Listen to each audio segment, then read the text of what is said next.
सभी को नमस्कार। मीमांसा संस्कृत क्लासेस के प्लेटफॉर्म पर आपका बहुत बहुत स्वागत है। और डीएसएसबी टीजीटी के लिए आ चुका है और ये वीडियो आप तक निःशुल्क पहुंचाई जा रही है। आप ऐसे ही हमारे साथ जुड़े रहिए, लाइक सब्सक्राइब आप करते रहते, आप लोगों का प्यार मिलता रहता है, बहुत अच्छी बात है। मैं अपनी एक संदेश वीडियो के बिल्कुल अंत में दूंगा। बिना विलंब की हम शुरू कर देते हैं।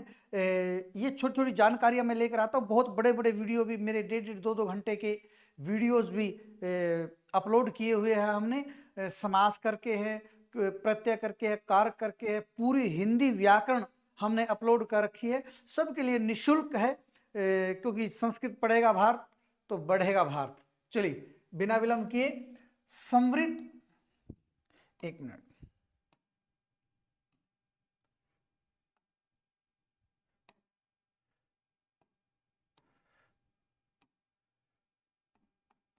समृद्ध अ और विवृत अ, आज हमने ये टॉपिक लिया हुआ है। क्योंकि सिंपल क्वेश्चन अब आने बंद हो गए। पिछली बार जो डीएसएसबी का हुआ था उसमें जो 26 तारीख वाला पेपर था, जिस कैंडिडेट ने वो पेपर दिया, एक बार उसकी हालात क्या हुए थे पेपर देखकर एक बार उनसे जरूर जानकारी लीजिएगा।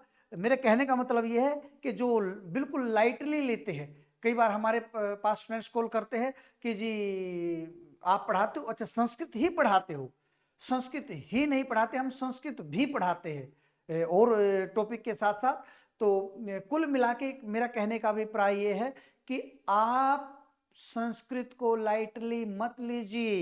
अथाह समुद्र है, जितना लिटरेचर बाकी का है उससे कई गुना ज्यादा है। सिलेबस फिक्स नहीं है टीजीटी संस्कृत का, तो आपको बहुत कुछ सीखना पड़ेगा।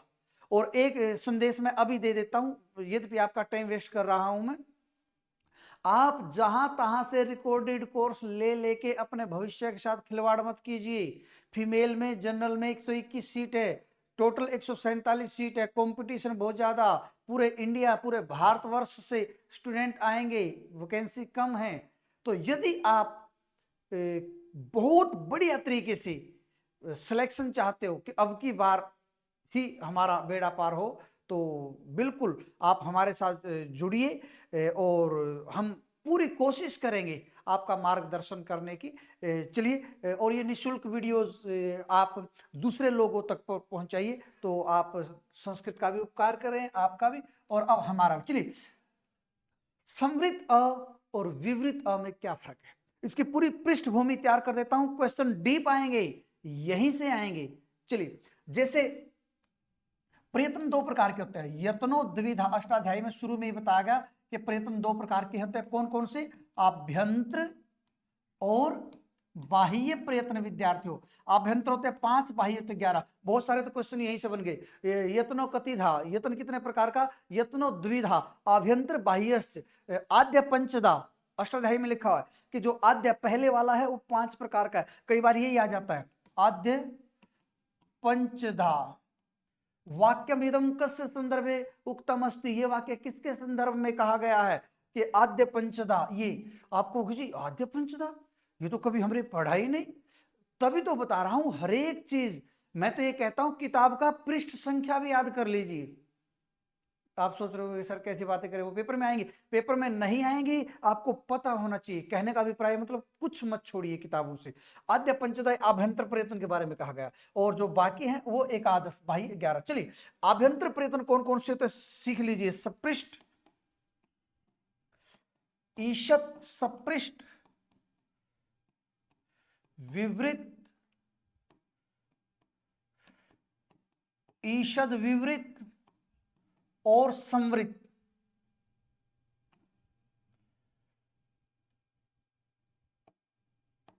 संवृत, ठीक है।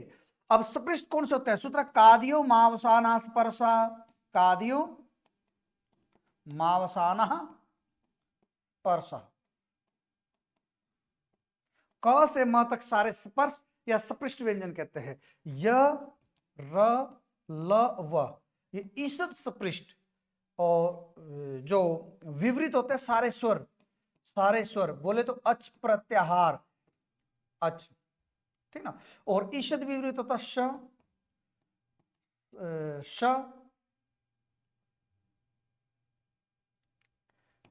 श और स और ह, ये ईषद विवृत। और समृत होता है ये असमृत होता है। अब बाकी चीजें तो आपको पता होगा, हम बहुत वीडियो इसके बारे में डाल भी चुके, ये यदा कदा बताता भी हूं मैं। अब सारे स्वर में अ भी आ गया, तो अविवृत भी है और असमृत भी है। ऐसे कैसे? विवृत का मतलब होता खुला हुआ, स्वरों के उच्चारण में मुख हमेशा खुला रहता है, आ ई उ ए ऐ खुला रहता है। परंतु अ ओ अनार अमरूद बहुत ज्यादा नहीं खुलता, बंद रहता है। तो समृत का मतलब बंद और विवृत का मतलब खुला। ऐसे कैसे? इतना बड़ा विरोधाभास कथम कि अविवृत भी है और असमृत भी है, जो चीज उसमें मुख खुलता भी है और बंद भी रहता है। अगर आपसे कोई क्वेश्चन पूछ ले कि कौन सा अविवृत होता है और कौन सा असमृत होता है, तो आप बताओगे ये ही अविवृत भी होता है और यही असमृत भी होता है। कैसे?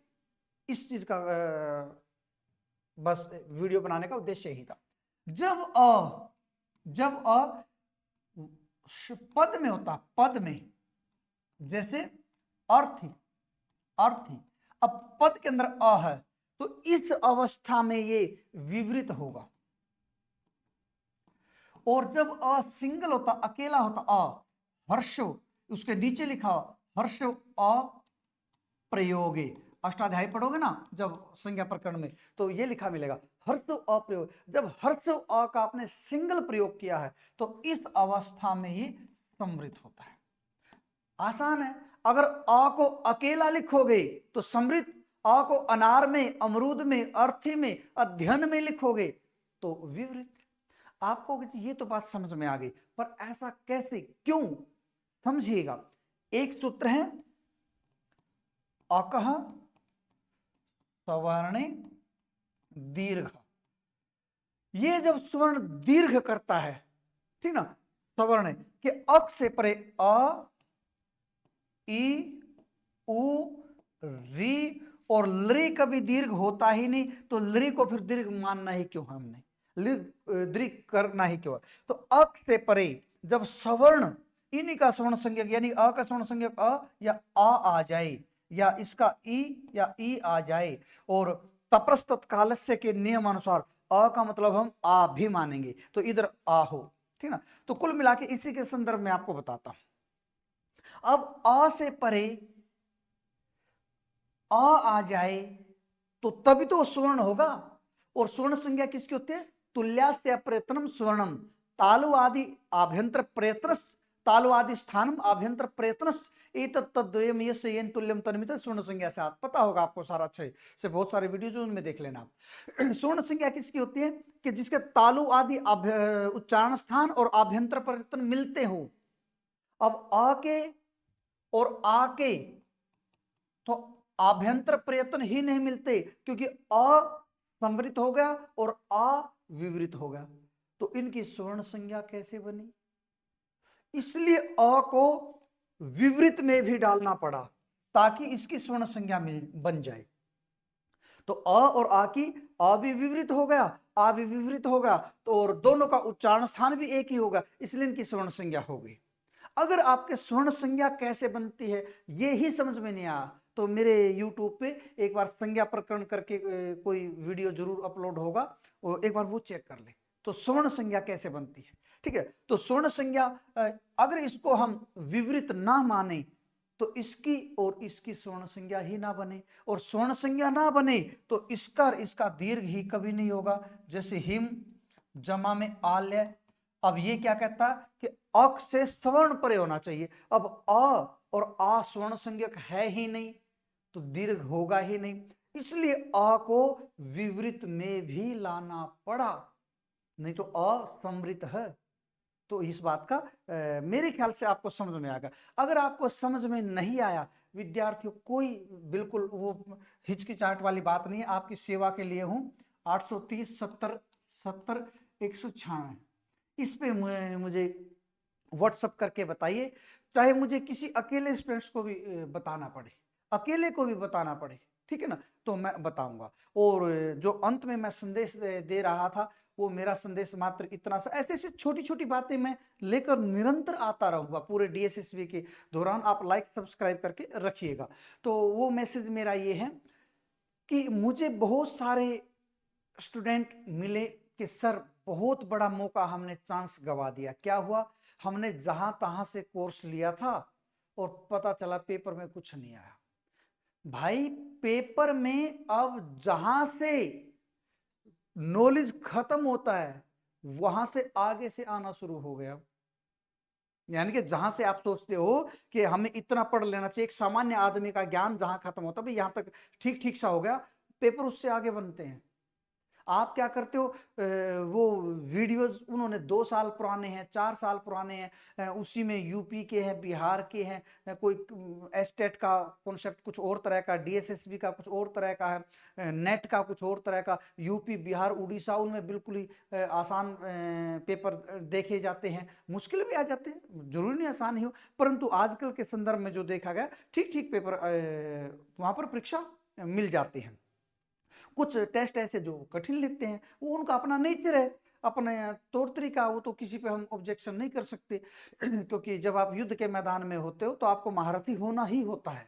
तो कुल मिला के वो चीजें जो उन्होंने देखी, तो वो किसी और के लिए वीडियो तैयार किए गए थे और वो थमा दिए डीएसएसबी के लिए, तो वहां पर वो मिसमैच हो गया, वो बनी नहीं बात, उस नॉलेज तक पहुंचे ही नहीं विद्यार्थियों।